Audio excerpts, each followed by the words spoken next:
Hello everybody, Tyrone the God 3 here, and this video has no fancy little opening or anything, because this is mostly just a podcast video that I'm doing and results to the Insane Game Freaks Pokemon Anime Region Review. So, I'm just going to give my thoughts on my favorite region as far as anime-wise, and this is just my favorite region, period. And if you haven't noticed by the three little Pokemon you see in front of you, Totodiles, Chikorita, and Cyndaquil, my favorite region, as far as anime-wise, was the Jhoto region. I like the Jhoto region. It's one of my favorite regions of all. I mean, because, just for the sole fact, there's several reasons why I like this season as far as anime-wise. The way it presented itself. I mean, at this point, to our knowledge, we had already known that there was 150 Pokemon in the world, and then 100 new Pokemon come into view, and we're introduced to a whole new set. And if you haven't noticed, the Johto region was trying to come out so badly before its time. You could notice it by, like, Meryl being on Tracy's team, a couple of snapshots of Snubble and the Pikachu's vacation thing. Donphan was in the first 10 minutes of the Pokemon movie. And yeah, just Togepi was in several episodes. So yeah, Johto was waiting to come out. And when it did its job. It introduced us to a whole new brand of Pokemon. And I just liked it. Now, to get into the anime. As far as things went, they really started paying attention to the game when they made the anime season of this. They focused on the game a lot in the Kanto region, but they really started putting emphasis on the game in the Jhoto region. You could tell because Ash had done something that most people did when they start the Jhoto region off. And I'm pretty sure a lot of people when they were young, or when I was young, I did it, everyone did it, around the time I was like 10 or something. We lost to Whitney's milk tank. Her Clefairy was no problem, but her milk tank was the thing that wiped pretty much your whole team out. And it was frustrating. Ash lost to it too. And I'm glad to see that they focused on the fact that that milk tank wasn't just a pain to the people playing the game. It was a pain to even the person in the show. That proves that milk tank was very powerful. But I like the way Ash had banded Cyndaquil, Chikorita, and Totodile. I mean, it's not Cyndaquil, Chikorita, excuse me. Cyndaquil, Totodile, and Pikachu together to beat the milk tank. So it was pretty cool to see Ash make a comeback. And it's also cool to see that continuity was in effect when making the anime tie-in with the game. Another thing I like was Ash's Pokemon team in this one. He did the same thing he did as far as Kanto region, only he mixed some of his Kanto Pokemon with his Johto Pokemon until he had to let go of some of his Kanto Pokemon. And at this point, it was just fully Johto with the exception of Pikachu. I liked all three starters that he had because they each had personalities that you could clearly see the minute he got them. Cyndaquil had a shy-like personality, a curious-like, childish personality.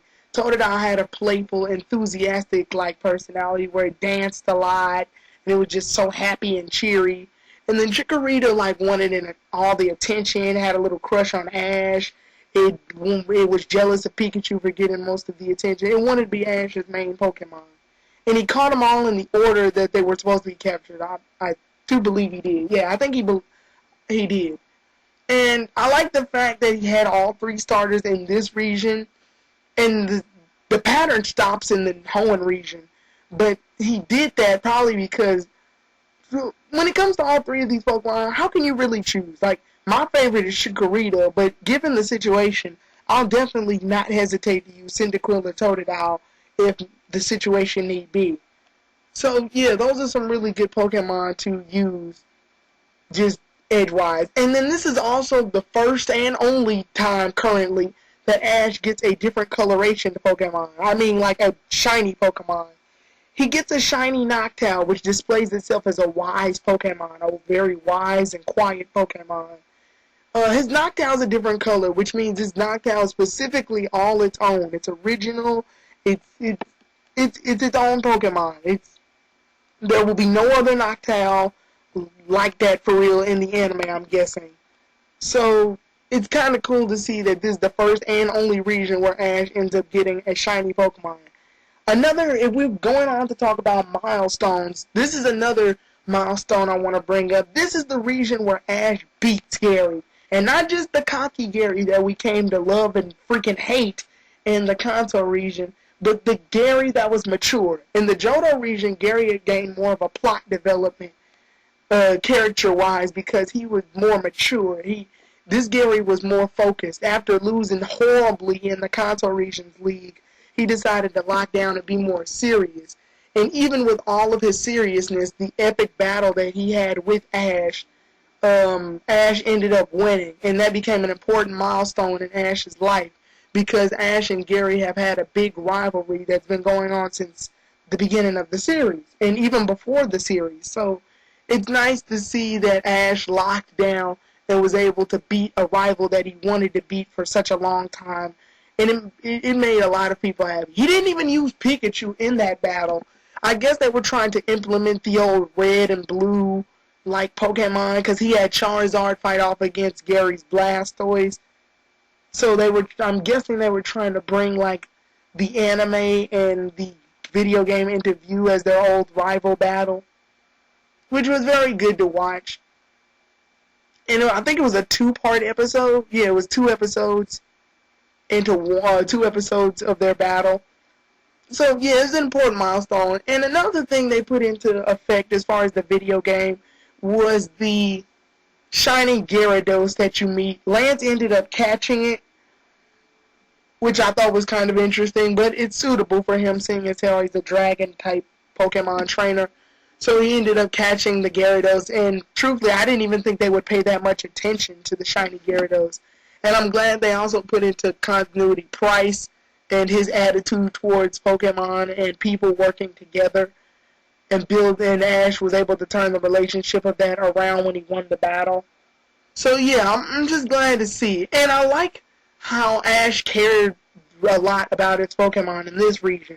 In the other regions, he mostly uses like Pikachu, then he'll use the other Pokemon occasionally. But like you could tell he cared like when he got into the training regimen with Cyndaquil, when he let Charizard go to the Charcific Valley to train. And yeah, he did a lot of things to show that he really cared about his Pokemon in this one. And I like the personality that each of his Pokemon had as far as the series went.